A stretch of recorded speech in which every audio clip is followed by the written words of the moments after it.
ایک طبقہ تو وہ ہے جو گناہ کرنے کے باوجود بھی نہیں ڈرتا، اور دوسرا طبقہ ہے گناہ کرنے کے بعد دل کانپ جاتے ہیں کہ یہ گناہ ہم سے کیوں سرزد ہو گیا، اور تیسرا طبقہ وہ ہے کہ جو نیکی کرنے کے باوجود بھی ڈرتا ہے پتہ نہیں میری نیکی بھی قبول ہوئی ہے یا کہ نہیں۔ حضرت سیدنا عمر رضی اللہ تعالیٰ عنہ عید کے دن رو رہے تھے تو کسی نے روک کے کہا کہ آج تو خوشیوں بھرا دن ہے، روزوں کی تکمیل ہوئی، ہر بندہ عید منا رہا ہے اور آپ رو رہے ہیں۔ تو فرمایا کہ مجھے نہیں پتا کہ میں مقبولین میں سے ہوں یا مطرودین میں سے، میری نیکی قبول ہوئی ہے، میرے روزے قبول ہوئے ہیں یا رد کر دیے گئے۔ یہ وہ لوگ ہیں کہ جو نیکی کرنے کے باوجود بھی ڈرتے ہیں کہیں ہماری نیکی رد نہ کر دی گئی۔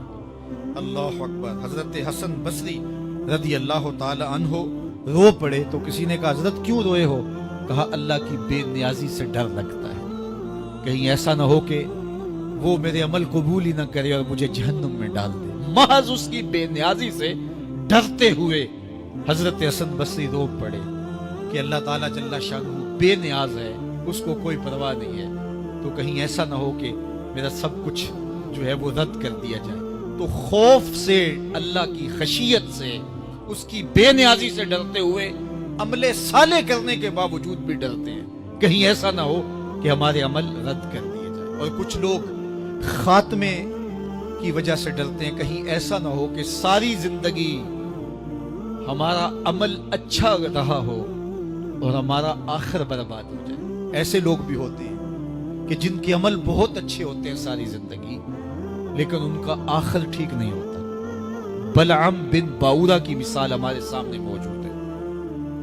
بنی اسرائیل کا مستجاب الدعوات ولی تھا، اور جب ہاتھ پھیلا کے دعا مانگتا تو منہ پہ ہاتھ بعد میں پھیرتا، قبولیت پہلے ہو جاتی، اتنا مستجاب الدعوات ولی تھا۔ پھر کیا ہوا کہ اللہ کے نبی کے خلاف اس نے ہاتھ اٹھا دیے، عجب میں آ گیا کہ میں اللہ کی بارگاہ میں مقبول ہوں اور میری ہر دعا مان لی جاتی ہے۔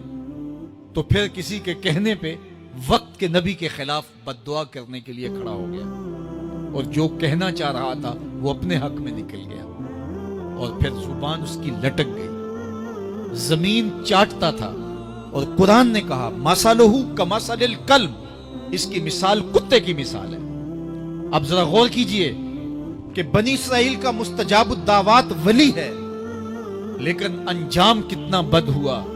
مثلہ کمثل الکلب، اس کی مثال کتے کی مثال ہے۔ اسی لیے میاں صاحب بولے پڑھنے اتے مان کرینا تے نہ آکھی میں پڑھیا، او جبار کہار صداوے متا روڑ دے وے دودھ کڑیا۔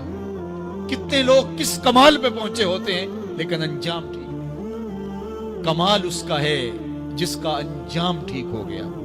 رنگا رنگ سہیلیاں پرن کڑے، پر پریا اسدا جانیے جس دا توڑ چڑھے۔